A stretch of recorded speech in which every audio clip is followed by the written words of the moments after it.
Hello दोस्तों, कैसे हो आप लोग। आज हम लोग स्टार्ट कर रहे हैं प्रॉफिट एंड लॉस। बहुत अच्छा टॉपिक है, थोड़ा सा पेचीदा है कुछ चीजों में। जब बात आर्टिकल्स की आती है, रुपयों की आती है, तो खैर वो सब हम देख लेंगे। तो शुरुआत करते हैं। सबसे पहले जब हम लोग प्रॉफिट एंड लॉस की बात करते हैं दोस्तों, तो एक चीज तो क्लियर है कि इसमें प्रॉफिट हो रहा है, लॉस हो रहा है। तो वो कब होता होगा? जब कोई चीज खरीदे और बेचे। यानी कि ये कहानी है एक दुकानदार की। एक दुकानदार है, वो चीजें खरीद के ला रहा है, अलग अलग सिचुएशन में ऐसे डिस्काउंट लेकर आ रहा है, ऐसे चीटिंग करके ला रहा है, और वो फिर उसके बाद बेच रहा है प्रॉफिट पे, लॉस पे, डिस्काउंट पे, कुछ भी। तो हम उसके असिस्टेंट हैं और हमारे से वो बार बार पूछेगा कि अगर मैं चीजों को ऐसे खरीद के ऐसे बेचूं तो बताओ कितने % का प्रॉफिट होगा, लॉस होगा। अगर मैं चीजों पे इतना एमआरपी बढ़ा दूं तो बताओ कितना प्रॉफिट होगा, वगैरह वगैरह। तो इन सब चीजों को हम लोग अगर उसके आंसर्स का जवाब दें, तो इसके पहले हम लोगों को प्रॉफिट एंड लॉस में जो बेसिक टर्म्स हैं, जैसे सीपी क्या होता है, क्रय मूल्य क्या होता है, सेलिंग प्राइस विक्रय मूल्य क्या होता है, प्रॉफिट क्या होता है, लॉस क्या होता है, आर्टिकल्स क्या होते हैं, रुपए क्या होते हैं, ये सब चीजें हम लोगों को पहले क्या करनी पड़ेंगी, क्लियर करनी पड़ेंगी। तो पहले हम लोग बात करते हैं, इसमें एक टर्म है सीपी। इसको हम लोग कॉस्ट प्राइस बोलते हैं, क्रय मूल्य बोलते हैं, है ना। इसको हम शॉर्ट में सीपी बोल देते हैं। और वैसे इसको हिंदी में या संस्कृत का वर्ड है बेसिकली क्रय मूल्य बोलते हैं।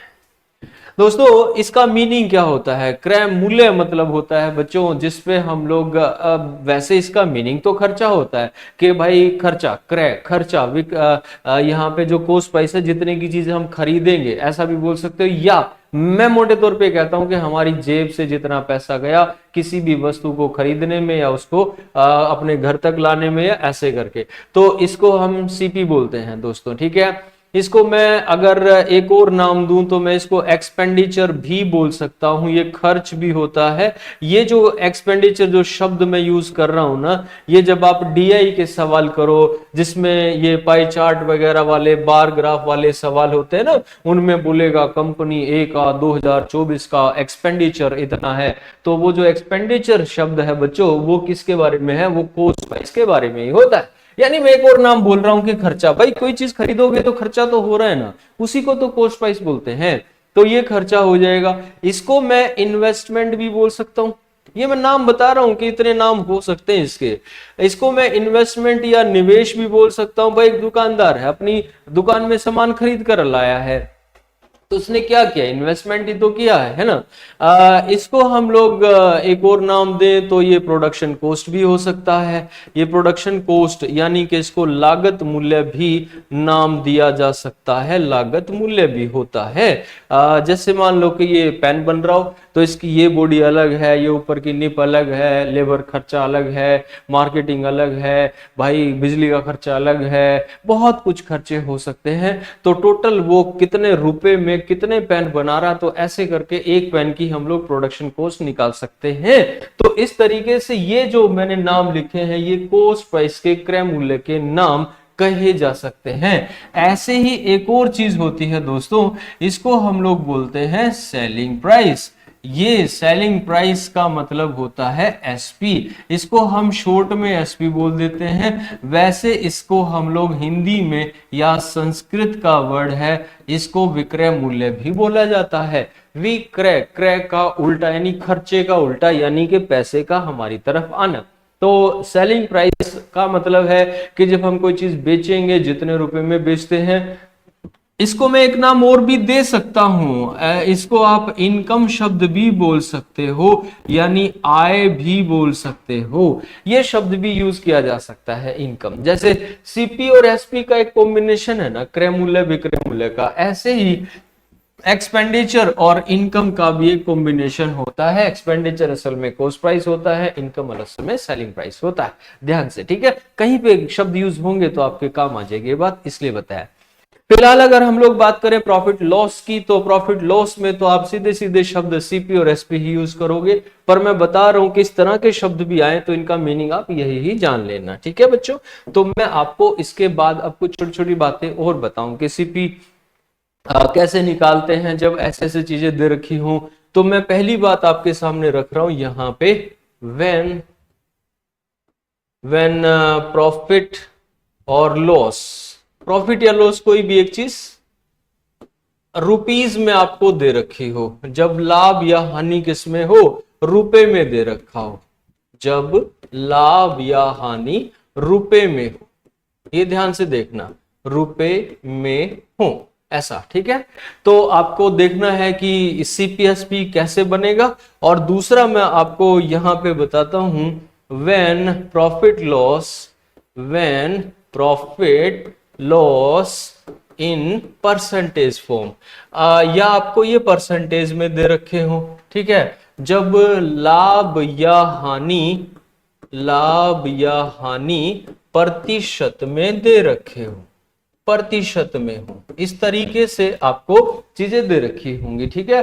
तो अब आपको इसमें कैलकुलेट करना है कि सीपी क्या होगा, एसपी क्या होगा। तो मैं आपसे पहले पूछ रहा हूं सेलिंग प्राइस, विक्रय मूल्य क्या होगा। अच्छा, टोटल टर्म कितनी है इस टॉपिक में, सीपी है, एसपी है, क्रय मूल्य, विक्रय मूल्य, प्रॉफिट है, लॉस है, ऐसे करके टोटल देखोगे तो 4 टर्म। हाँ, बाद में जाके एक मार्क प्राइस भी आ जाता है, डिस्काउंट भी आ जाता है, पर वो अलग बात है। मैं फिलहाल शुरुआत में बात कर रहा हूं आपसे। तो सीपी, एसपी, प्रॉफिट, लॉस, इन चारों टर्म में से आप एक बार में कितनी टर्म यूज कर सकते हो, 3। कैसे भाई, सीपी, एसपी और प्रॉफिट लॉस में से तो कोई एक ही चीज तो होगी ना, एक ट्रांजैक्शन हो रही है, उसमें या तो प्रॉफिट हो जाएगा या तो लॉस हो जाएगा, एक ही काम होगा दोनों में से। तो अब मैं आपको पूछ रहा हूं सेलिंग प्राइस कब, जब आपको, अब मैं आपसे एसपी पूछ रहा हूं, सेलिंग प्राइस पूछ रहा हूं, तो क्या दे रखा होगा आपको, कॉस्ट प्राइस दे रखा होगा। भाई एक चीज दे दोगे, एक चीज पूछ लोगे, एसपी पूछ रहे हो तो सीपी देना पड़ेगा, क्रय मूल्य। तो सीपी के साथ साथ मैंने आपको प्रॉफिट भी दे दिया है, लेकिन प्रॉफिट किस में दिया है बच्चों, रुपए में दिया है। तो आप मुझे बताओ कि ये क्या होगा, इसमें प्लस होगा, माइनस होगा, क्या होगा। भाई आप जानते हो कि जब हमने इतने रुपए में खरीदी हो और इतने रुपए का प्रॉफिट कमाना हो, तो सेलिंग प्राइस क्या होता है, प्रॉफिट के केस में बड़ा होता है। तो हम इसमें क्या कर देंगे, जोड़ देंगे, ठीक है। बात समझ में आ गई। आप यहां पर कोई एक एग्जांपल भी रख के देख सकते हो। इमेजिन करो, सोचो कि मैंने कोई चीज 500 रुपए में खरीदी हो, तो ये मेरा सीपी हो जाएगा, और मैं इस पे 50 रुपए का प्रॉफिट भी चाहता हूं बेचने के बाद उसमें। तो आप 50 रुपए का प्रॉफिट चाहते हो तो कितने की बेचोगे, आप बोलोगे 550 की। तो ये तो है एक कॉमन सेंस का एग्जाम्पल, और यहां पर मैंने उसको फार्मूले में लिख दिया है। तो अब अगर लॉस आ जाए, तो जैसे सीपी है, कॉस्ट प्राइस है, और लॉस आपको बता दिया जाए रुपीस के अंदर, ठीक है बच्चों। तो अब क्या करोगे, अब एसपी कैसे आएगा, विक्रय मूल्य कैसे आएगा।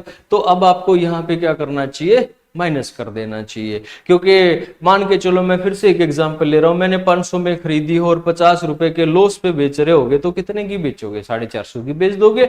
ऐसे करके आपने ये दो छोटी छोटी चीजें यहाँ पे समझी हैं। तो इसके बाद मैं आपको आगे बताता हूं, ये एग्जाम्पल को तो मैं हटा ही देता हूं। अब मैं आपको यहाँ पे दिखा रहा हूं सीपी क्या होगा, कॉस्ट प्राइस क्या होगा। वैसे तो आप मैथमेटिकली सीपी पूछ रहे हो तो इसको उधर ले जाओ, लेकिन वो मैथमेटिकली नहीं जानना, आपको पता होना चाहिए कि सीपी पूछ रहे हो तो आपको क्या दे रखा होगा, एसपी, सेलिंग प्राइस दे रखा होगा, विक्रय मूल्य दे रखा होगा, और प्रॉफिट या लॉस में से कोई एक चीज। तो अगर मान के चलो कि हमें प्रॉफिट दे रखा है रुपीस में, ठीक है, प्रॉफिट दे रखा है रुपए में, तो बताओ कि क्या होगा। भाई प्रॉफिट वाले केस में तो सीपी छोटा होता है, एसपी बड़ा होता है, तो बड़े में से ये प्रॉफिट घटा दोगे तो सीपी पे आ जाओगे, ठीक है। ऐसे करके जैसे मान के चलो कि मैंने कोई चीज ना 500 रुपए में बेची है, एसपी है, सेलिंग प्राइस है, 500 सीपी नहीं है, बेची है 500 में बेची, और बेचने में 50 रुपए का प्रॉफिट हो गया। तो मैंने खरीदी कितने की होगी, कम में खरीदी होगी, 500 में बेचने में प्रॉफिट हुआ है। तो इसी बात को आप यहाँ पे समझिए कि ये माइनस करना होगा। और अगर मान के चलो कि लॉस हुआ हो, तो भाई लॉस वाले केस में ना सेलिंग प्राइस छोटा होता है, तो उसमें लॉस आप अगर जोड़ दोगे तो आप किस पे पहुंच जाओगे, सीपी पे, कॉस्ट प्राइस पे। ये बहुत सामान्य ऑर्डिनरी बातें हैं, ये आप रोजमर्रा में ये चीजें देखते हो। कोई सब्जी भी खरीद रहे हो तो भी ये बातें हैं, या कोई खरीद बेच रहा है, कोई दुकानदारी है, तो फिर ये तो रोज की बात है, ठीक है। तो ये प्रॉफिट लॉस की बात आप यहां पे कर सकते हो।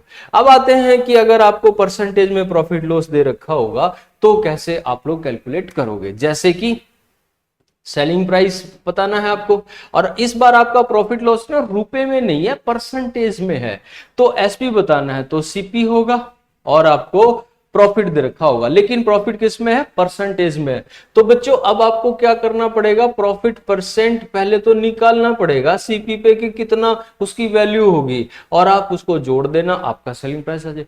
इसमें और इसमें क्या फर्क है, इसमें सीधे रुपए बता रखे हैं, इसमें क्या है, पहले रुपए परसेंटेज बता रखा है, उसको आप क्या करोगे, वैल्यू में बदल लीजिएगा। जैसे कि एक एग्जांपल सुनो, मान लो मैंने कोई चीज ना 200 रुपए में खरीदी है, ठीक है, और मुझे प्रॉफिट चाहिए इस पे 10% का, तो बताओ मैं कितने की बेचूंगा, एसपी पूछ लिया आपसे। आप दो एग्जांपल देखिए, एक मैंने सीपी 200 रुपए की खरीदी है और मैं प्रॉफिट चाह रहा हूं 10 रुपए का, 10 रुपए बोल रहा हूं, और ये 10% बोला, और मैं बोलूं बताओ कितने की बेचूं, तो 200 रुपए की चीज खरीद के 10 रुपए के प्रॉफिट में बेचोगे तो साफ साफ दिख रहा है 200 में 10 जोड़ना है, 210 रुपए हो जाएगा। और अगर आपको 10% का प्रॉफिट चाहिए तो पहले आपको ये देखना पड़ेगा 10% 200 का होता कितने रुपए है। तो आप क्या करोगे, 200 में 200 का 10% निकालो, वैल्यू निकाल लो, इसको वैल्यू में बदल लो, ये 20 रुपए हो गया। तो अब आप 200 में 20 रुपए जोड़ोगे, तो पहले क्या करना पड़ेगा बच्चों, कॉस्ट प्राइस जो क्रय मूल्य है उस पे जो प्रॉफिट परसेंट हो रहा है, पहले आप उस प्रॉफिट को क्या करोगे, उसमें कैलकुलेट कर लो, नंबर में बदल के फिर ऐड कर दो, फिर आंसर आएगा। ठीक है, तो एक बात आपको ये समझनी चाहिए भाई, ये मैं इसमें से यहां से तो इसको हटा देते हैं, और फिर हम लोग आगे फार्मूला लिख लेते हैं भाई। तो एसपी जब आपसे पूछा जाए प्रॉफिट एंड लॉस जब परसेंटेज में दे रखा हो तो आपको ये काम करना चाहिए, और अगर मान लो लॉस हो जाए तो वो तो आप देख ही लोगे, लॉस परसेंट है तो सीपी पे लॉस परसेंट कैलकुलेट करके सीपी में से आपको घटा देना चाहिए, तो ये एसपी आ जाएगा। अच्छा, आप 1 मिनट के लिए वीडियो पॉज करिए और मुझे बताइए कि सीपी का फार्मूला क्या होगा, आप लिख के देखिए सीपी का फार्मूला, ठीक है। और मैं तब तक बता देता हूं आपको कि सीपी का जो फार्मूला होता है, कॉस्ट प्राइस का जो फार्मूला होता है, जब प्रॉफिट लॉस परसेंटेज में होता है दोस्तों, तो वो इस तरीके से नहीं आता जैसे ये रुपए वाले में आया हुआ है। इसमें हमेशा हमको ऊपर नीचे नंबर लिखने पड़ेंगे, सेलिंग प्राइस, विक्रय मूल्य जो दे रखा होगा आपको है, बटे में अगर प्रॉफिट है तो 100 जमा में प्रॉफिट परसेंट, और लॉस है तो बच्चों ये लॉस परसेंट घटाना पड़ेगा 100 में से और गुणा में 100 करना पड़ेगा। ये तरीका आपको लिखना चाहिए। क्रय मूल्य निकालने का फार्मूला जब प्रॉफिट लॉस परसेंटेज में होगा तो आपको इस तरीके से देखना चाहिए, विक्रय मूल्य बटे में 100 जमा में लाभ प्रतिशत, अगर लाभ है तो, और हानि है तो हानि प्रतिशत घटा देना और गुणा में 100 कर देना। ये क्रय मूल्य निकालने का फार्मूला है। तो अब हम लोगों ने ना क्रय मूल्य और विक्रय मूल्य निकालने के लिए दो बातें देखी कि आपको प्रॉफिट और लॉस या तो रुपए में होंगे या तो आपको परसेंटेज में दे रखे होंगे, दो ही तरीके हो सकते हैं। ठीक है बच्चों, अब मैं आपको बता रहा हूं, सीपीएसपी तो हमने समझ लिया कि क्या होता है, अब मैं आपको बता रहा हूं प्रॉफिट परसेंट और लॉस परसेंट कैसे निकाले जाते हैं फार्मूला, लेकिन उसमें आपको सिचुएशन है कि दे क्या रखा होगा उस पर डिपेंड करता है। जैसे कि आप फिर से लिखिए, व्हेन प्रॉफिट या लॉस, कोई सा भी एक चीज दे रखी होगी इन रुपीज में दे रखा हो, जब लाभ हानि, एक तो ये सिचुएशन होगी भाई। ये मैं सिर्फ प्रॉफिट परसेंट लॉस परसेंट की बात बता रहा हूं, जब लाभ या हानि पर किस में दे रखी हो, रुपए में दे रखी हो भाई, रुपए में दे रखी होगी, तब आपको क्या करना है वो बता दूं, रुपए में हो। और दूसरी सिचुएशन आपको सस्पेंस के लिए बना के रखता हूं कि कैसे दे रखा होगा, वो तो बहुत इंटरेस्टिंग है और एप्टीट्यूड एग्जाम के हिसाब से तो बहुत जरूरी है, तो उस पर काम करेंगे। पहले इसको सुलझा लेते हैं। ये आप बचपन से करते हैं और स्कूल में भी आपने फार्मूला लिखा, याद किया, ये बहुत पुराना फार्मूला है।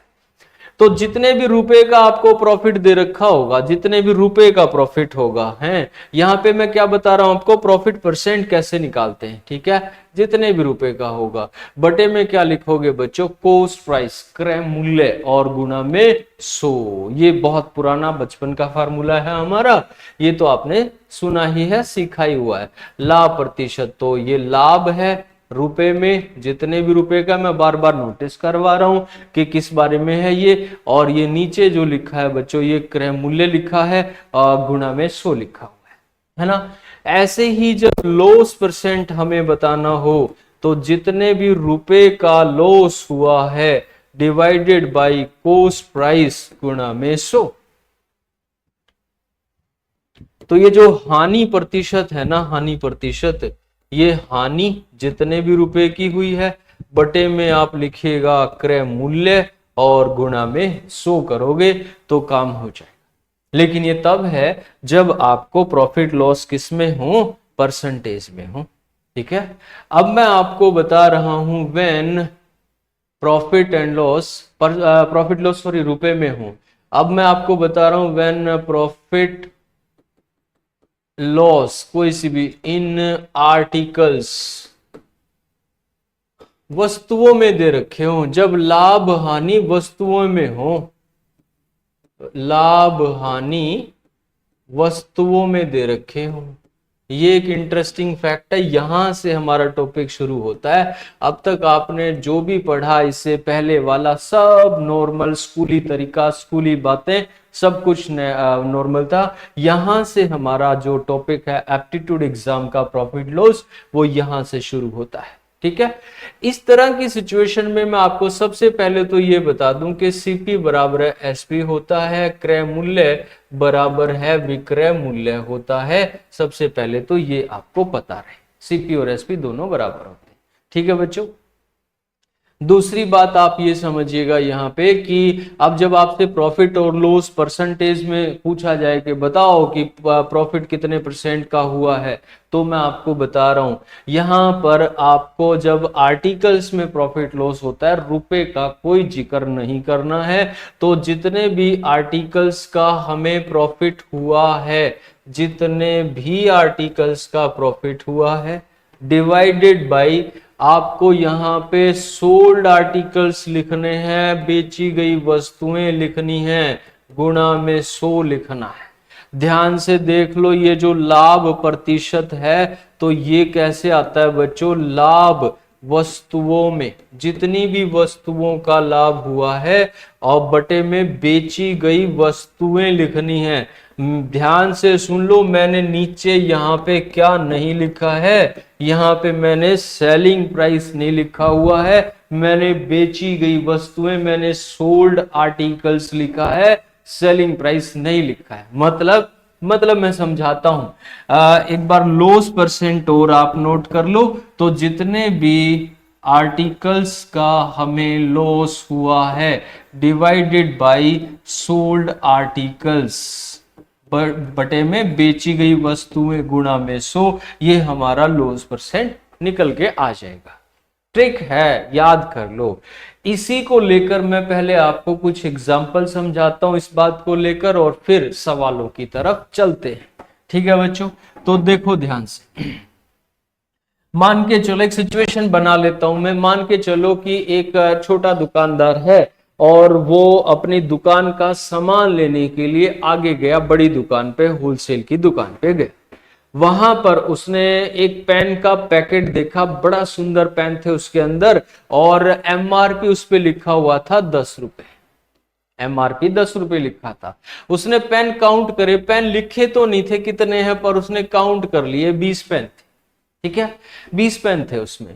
तो अब उसने वो दुकानदार से पूछा कि भाई ये पैकेट कितने का? दुकानदार बोला जी 10 रुपए का पैकेट है। उसने कहा 10 रुपए का तो एमआरपी लिखा हुआ है, मुझे कितने का पड़ेगा, मुझे भी तो आगे बेचना है। उसने कहा यार 10 रुपए के 20 पेन है, कंपनी ने ऐसे रख दिए, बोला बिके तो बेच लेना, तो तुम मतलब इसमें भी क्या ही मार्जिन लोगे, मुझे खुद नहीं मिल रहा मार्जिन। तो बोला भाई लेना है तो देखो ले लो। तो लेकिन उसको पेन बहुत पसंद आ गए, उसने वो पेन का पैकेट ले लिया, लेकिन उसमें एमआरपी 10 था, 10 का ही लिया है।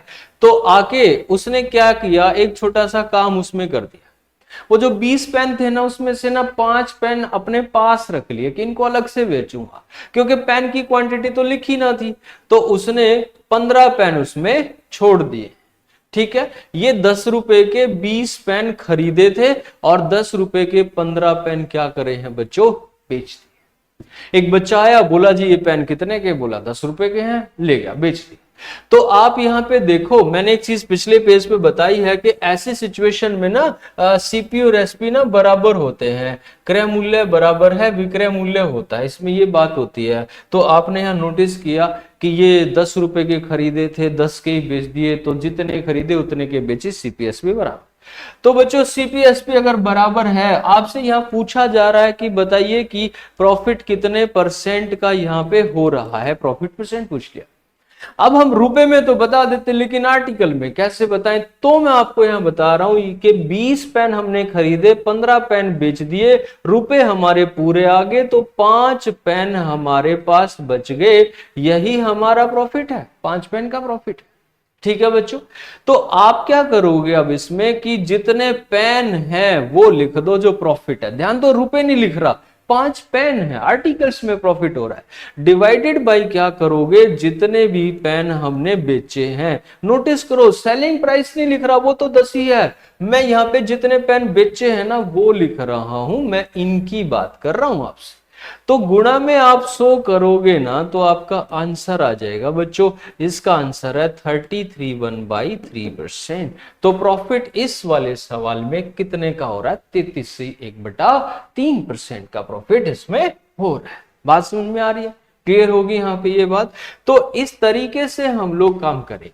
अब मैं अगले पेज पे एक और बात आप लोगों को बता देता हूं, फिर सवाल शुरू कर सकते हैं हम। मैंने आपको प्रॉफिट लॉस सीपी एसपी सब बता दिया है, अब मैं एक और एग्जांपल आपके सामने रखता हूं। देखो बच्चों, जब आपके पास रुपए भी दे रखे हो, आर्टिकल्स भी दे रखे हो, जैसे कि मान के चलो कि मैंने आपसे कहा कि भाई मुझे 10 रुपए में ना, यहां पे मैंने लिख दिया 12 पेन हमने खरीदे हैं, ये हमने खरीदे हैं, ऐसा रुपए भी दे दिया, आर्टिकल भी दे दिया। और फिर मैंने आपसे कहा कि हमने ना 15 रुपए में और 20 पेन बेच दिए, ऐसा मैंने कहा आपसे कि 15 रुपए में 20 पेन बेच दिए, एक सवाल बना दिया। मैंने आपसे पूछा कि बताओ इसमें प्रॉफिट होगा कि लॉस होगा। तो बच्चों यहां पर रुपए भी दे रखे हैं, आर्टिकल्स भी दे रखे हैं, ये थोड़े कंफ्यूजिंग होते हैं, पर टेंशन नहीं, टेंशन किस लिए, जब आपको समझाया जा रहा है, ट्रिक बताई जाएगी तो काहे की टेंशन। तो यहां पर आप देखो रुपए भी दे रखे हो और यहां पर आर्टिकल्स भी दे रखे हो, तो आपको किसी एक चीज को बराबर करना पड़ेगा। या तो आप आर्टिकल्स को, वस्तुओं को बराबर कर दो तो रुपए में अपना सवाल चल पड़ेगा, रुपए को बराबर कर दोगे तो आर्टिकल्स में सवाल आ जाएगा। तो आपको एक साइड तो बराबर करनी पड़ेगी, जैसे पिछले सवाल में आपने देखा कि ये सीपीएसपी रुपए बराबर थे, तो मैंने आर्टिकल वाले तरीके से अपना आंसर बता दिया। अब यहां पर जब मेरे पास चॉइस होगी कि मैं किसी एक साइड को बराबर करूंगा, बराबर है नहीं मैं करूंगा, तो मैं वस्तुओं वाली साइड को बराबर करना चाहूंगा, क्योंकि रुपए में हम लोग अपना प्रॉफिट लॉस समझने में और बताने में कंफर्टेबल होते हैं। मतलब जैसे मान के चलो कि मैं एक एग्जांपल रखता हूं, एक आदमी ने ना 1 दर्जन केले खरीद लिए, 12 केले 1 दर्जन, कितने के, 50 रुपए के खरीद लिए। तो 50 रुपए के 1 दर्जन केले लेके चल पड़ा। अब रास्ते में कोई मिल गया, बोल रहा है केले ले लो, केले ले लो। किसी ने पूछ लिया भाई क्या भाव, बोला 70 रुपए के 1 दर्जन है। तो अब वो उस आदमी को जरूरत थी, उसने ले लिए वो केले। तो कितने रुपए के ले लिए, 70 रुपए के। आप देखो 50 रुपए के 12 केले खरीदे उसने, और उसने वो केले कितने के बेचे, 70 रुपए के 12। तो यहां पर उसने वो जो थैली थी ना जिसमें वो केले थे, वो यूं की उसको पकड़ा। तो आप नोटिस करें यहां पे केलों की तरफ हमारा ध्यान ही नहीं है, हमारा ध्यान सारा किस पे है, 50 रुपए के खरीदे, 70 रुपए के बेचे। तो यहां हम क्लियरली बता दे रहे हैं कि 20 रुपए का हमें क्या हो रहा है, प्रॉफिट हो रहा है, और वो भी किस पे, क्रय मूल्य पे, क्योंकि मैं रुपए में बात कर रहा हूं। तो 20 रुपए का प्रॉफिट 50 रुपए पे है, तो मैं इसमें कह सकता हूं ना कि मुझे जो प्रॉफिट हो रहा है वो कितने परसेंट का हो रहा है, 40% का प्रॉफिट हो रहा है। यानी हमने देखा कि जब रुपए सेम थे ना, तो देखो सॉरी आर्टिकल सेम थे तो रुपए में हम क्लियरली बता पाए। लेकिन इमेजिन करो कि उसने जो 50 रुपए के 12 केले खरीदे थे उसमें से वो 1 केला खा लेता, तो अब 50 के कितने रह जाते उसके पास, 11 किले रह जाते, और वो 70 रुपए के 11 किले बेचता, तो अब रुपए भी अलग हो गए, आर्टिकल भी अलग हो गए। अब क्या करें? तो अब मैं आपको बच्चों ये सलाह देता हूं कि आपको ना आर्टिकल्स अगर अलग अलग है ना, जैसे यहाँ पे हैं, तो इनको आपको सेम करना ही पड़ेगा। इससे हम रुपए में आ जाएंगे और रुपए में हम अपना प्रॉफिट लॉस बड़े आराम से बता सकते हैं। तो ऐसे में आपको क्या करना चाहिए समझ लो, आप इनको आपस में बराबर कर लो। 12 को किससे गुणा करोगे? 5 से, है ना। 20 और 12 का एलसीएम 60 होता है ना, और 20 को किससे गुणा करोगे? 3 से। तो ये बच्चों 12 पंजे 60 हो गया, ये 20 दिया 60 हो गया, यानी 60 पेन मैंने खरीदे और 60 पेन ही मैंने बेच दिए। लेकिन ये 5 गुना 12 का कर दिया, तो इसका भी तो करना पड़ेगा आपको, तो आपने इसका भी 5 गुना कर दिया, तो कितने रुपए के हो गए? 50 रुपए के। 50 रुपए के हमने 60 खरीदे, और हम इसका भी 3 गुना कर देंगे बच्चों, तो 45 रुपए के हमने कितने बेच दिए? 60 बेच दिए। अब देखो आर्टिकल तो बराबर हो गए, तो अब ये 60 पेन नहीं रहे, अब एक वस्तु हो गई कि किसी वस्तु को 50 रुपए में खरीदा, उसी वस्तु को 60 रुपए 45 रुपए में बेच दिया। तो अब आप इस सारे को हटा सकते हो। अब आपका सवाल सिर्फ यहां पे है, क्योंकि आपने वस्तुओं को क्या कर दिया बच्चों? बराबर कर दिया। अब मेरी बात समझ रहे हो? जब रुपए भी दे रखे हो, आर्टिकल्स भी दे रखे हो, तो आपको क्या करना है? आर्टिकल वाली साइड को बराबर कर देना चाहिए। ठीक है, इससे हमें फायदा बहुत मिल जाता है। इससे रुपए में सवाल आ गया। अब आप बता सकते हो कि प्रॉफिट है कि लॉस है। देखो ध्यान दो, अब हमारा सवाल किस में चल रहा है? रुपए में चल रहा है। तो 50 की चीज 45 में बेच दी, 5 रुपए का क्या हो गया? लॉस हो गया, घाटा हो गया। और ये जो लॉस है ये परसेंटेज में बताना हो तो किस पे बताओगे? सीपी पे, क्रय मूल्य पे, क्योंकि रुपए में सवाल है। देखो 5 रुपए का प्रॉफिट लॉस है, और वो भी किस पे है भाई? 50 रुपए पे, ये भी रुपए है ना, और गुना में 100 करोगे आप, तो आपका आंसर क्या है बच्चों? 10% का यहाँ पे लॉस हो रहा है। आप सीधा भी कह सकते थे 50 रुपए पे 5 रुपए 10% ही होता है, तो सीधा भी बोल सकते थे, नहीं तो कैलकुलेट करके अपना आंसर दे दिया आपने। तो इस तरीके से आपने एक बात समझी, जब रुपए भी हो, आर्टिकल्स भी दे रखे हो, तो आपको क्या करना चाहिए? आर्टिकल्स को बराबर कर लेना चाहिए। उससे बहुत हमें इजी पड़ेगा ये सवाल। अब मैं आपको एक एग्जांपल दिखा रहा हूं सवाल पर। यहां पे सवाल में आप देख पा रहे हो, नोटिस करो, some articles are bought at 9 for ₹10। कुछ वस्तुएं 10 रुपए में 9 की दर से खरीदी जाती हैं, और उन्हें 11 रुपए में 10 की दर से बेच दिया जाता है। अगर ऐसा कुछ हो तो आपको मैं बताऊंगा। देखो कंफ्यूजिंग सा है ना, आर्टिकल्स भी हैं, रुपए भी हैं, आर्टिकल्स हैं, रुपए हैं, तो मैं तो आपको एक सलाह दूंगा कि इसमें से ना डाटा बाहर निकालो, और क्या करना क्या है, आप रुपए आगे लिखो। जैसे यहां पहले वाली लाइन में रुपए कितने हैं? 10 हैं, तो 10 रुपए के हमने 9 क्या करे हैं बच्चों? खरीदे हैं। ऐसे वस्तुएं हैं पीछे की तरफ है। अच्छा, दूसरे वाली लाइन में क्या कह रहा है? 11 रुपए में आपने कितनी चीजें बेची हैं? यहां पर 10 चीजें बेची हैं। ठीक है बच्चों, यहां पर आप इस बात को समझ लीजिए। अब आपको क्या करना चाहिए? रुपए भी हैं, आर्टिकल्स भी हैं, तो क्या करोगे आप? यहां पे आप इस सवाल में आर्टिकल्स को बराबर कर दो। अच्छा, तुमने एक चीज नोटिस करी क्या कि जब मैं आर्टिकल्स को बराबर कर दे रहा हूं तो उसका यूज नहीं कर रहा, वो हटा दो, फिर रुपए में सवाल चल पड़ता है। तो आप एक काम करो, देखो सोच के देखो, 10 को पहले 9 से गुणा करोगे, 90 बनाओगे, और फिर 10 की गुणा उधर भी करोगे, और इसको आप छोड़ ही दोगे, आर्टिकल तो छोड़ ही दोगे ना। तो आपको एक ट्रिक बताऊं क्या यहाँ पे मैं? क्या आप ऐसा भी तो कर सकते हो कि इसमें ना अगर ऐसे रुपए आगे लिखे हो, आर्टिकल पीछे लिख के, और आप ऐसे क्रॉस मल्टीप्लाई अगर कर दोगे, तो ये बच्चों सीपी आ जाएगा, असली वाला नहीं आएगा। मतलब कि सवाल के सिचुएशनल बन जाएगी बात की। अगर हमने 100 रुपए खर्च किए होंगे तो यहां पर कितने रुपए हमारे पास वापस आए? सेलिंग प्राइस क्या आ गया? 99। ऐसा कर दो आप। ठीक है, ध्यान दो, रुपए आगे आर्टिकल पीछे है, ऐसे क्रॉस मल्टीप्लाई करोगे सीपी आ जाएगा, ऐसे क्रॉस मल्टीप्लाई करोगे एसपी आ जाएगा, तो ये सीपी एसपी आ गया। तो मुझे बताओ यहाँ प्रॉफिट है कि लॉस है? देखो एक लाइन में हो रहा है सवाल, कोई दिक्कत ही नहीं है। तो ये 1 रुपए का क्या हो रहा है? लॉस हो रहा है।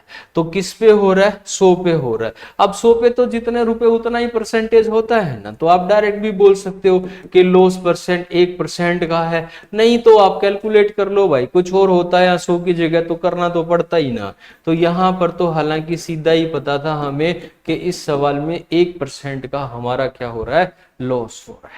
ठीक है बच्चों, बात समझ में आ रही है कि आपको आर्टिकल और रुपए वाले सवालों की जो प्रॉब्लम है वो सोल्व हो गई। अब अगर आप ऐसा कर लेंगे तो, जैसे एक सवाल आप और करके देखो, some articles are bought at 5 for ₹6। आप रुपए आगे लिखो फटाफट, रुपए आगे लिखे मैंने 6 रुपए, आर्टिकल्स को पीछे लिख लो 5, ये हमने खरीदे, ये हमने खरीदे। और दूसरी तरफ अगले वाली लाइन पढ़ो जब तक, 6 आर्टिकल 5 रुपए के बेच दिए, तो 5 रुपए के हमने कितने बेचे? 6 बेच दिए। इस सवाल में बच्चों तुम्हें क्या करना है? ऐसे क्रॉस मल्टीप्लाई करना है, ठीक है। और ऊपर से नीचे अगर आप देख रहे हो तो सीपी है, ध्यान दो, रुपए आगे लिखो आर्टिकल पीछे, तब ऐसा करना है। ऐसे क्रॉस करोगे सीपी आएगा, और ऐसे क्रॉस करोगे तो एसपी आ जाएगा।